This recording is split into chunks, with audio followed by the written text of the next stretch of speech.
안녕하세요. 시니어들 모여입니다. 혹시 여러분은 얼죽아라고 들어보셨나요?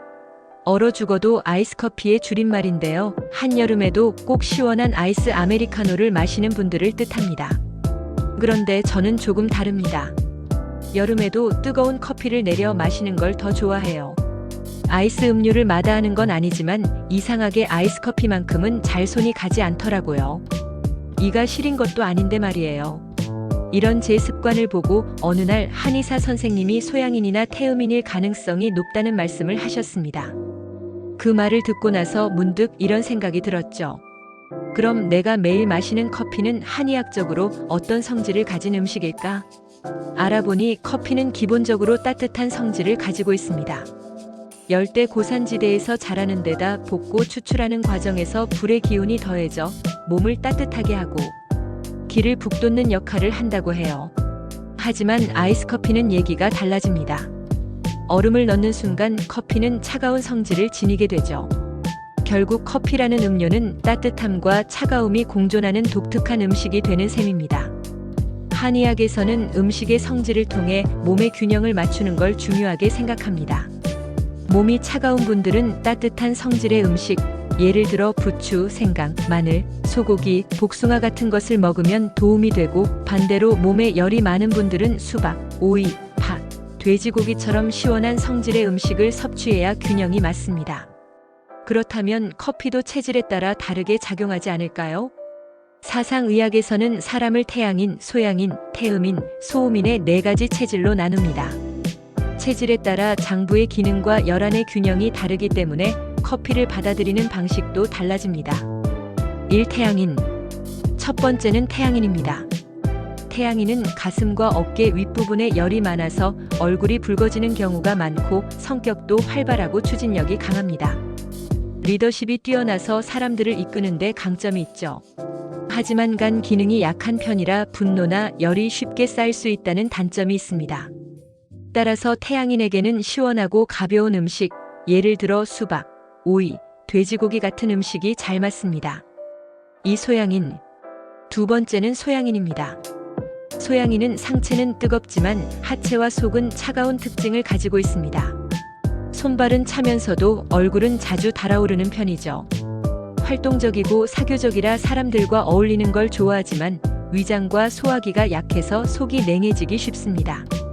그래서 소양인에게는 속을 따뜻하게 데워주는 음식, 생강, 마늘, 닭고기 같은 음식이 도움이 됩니다. 3. 태음인.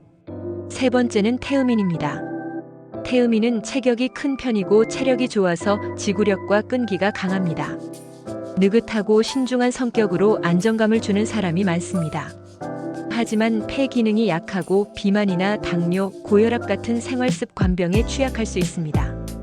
따라서 태음인에게는 담백한 곡물과 채소, 기름기가 적은 음식이 가장 적합합니다. 4. 소음인. 마지막은 소음인입니다.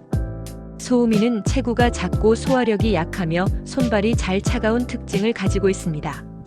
내성적인 성격이지만 그만큼 섬세하고 꼼꼼한 장점이 있죠. 하지만 위장장애나 만성 피로에 시달리기 쉬운 체질입니다. 소음인에게는 따뜻한 음식이 잘 맞습니다. 예를 들어 따뜻한 라테, 인삼, 소고기, 꿀 같은 음식이 도움이 됩니다. 소양인. 겉은 뜨겁고 속은 차가운 체질입니다. 아이스커피를 즐겨 마시지만 속이 냉해져 소화불량이나 복통이 생기기 쉽습니다. 이런 분들은 따뜻한 아메리카노 또는 생강차처럼 속을 데워주는 음료가 더 잘 맞습니다. 태양인.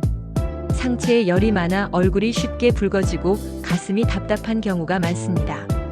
진한 뜨거운 커피는 오히려 과열을 부를 수 있죠.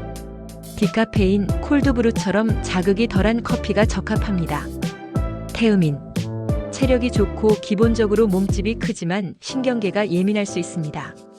라테, 곡물 블렌딩처럼 부드럽고 순한 커피가 체질과 잘 어울립니다. 소음인. 위장이 약하고 손발이 잘 차는 체질입니다. 산미가 강한 커피나 차가운 음료는 위를 자극할 수 있어 피하는 게 좋아요. 따뜻한 라테나 부드러운 커피가 가장 안전합니다. 재미있는 사실 하나. 커피는 열대에서 자라지만 정작 그 지역 사람들은 커피를 많이 마시지 않습니다. 오히려 온대나 냉대 지역에서 훨씬 더 많이 소비하죠. 이유는 문화적, 경제적 배경도 있지만 저는 이렇게 생각해요.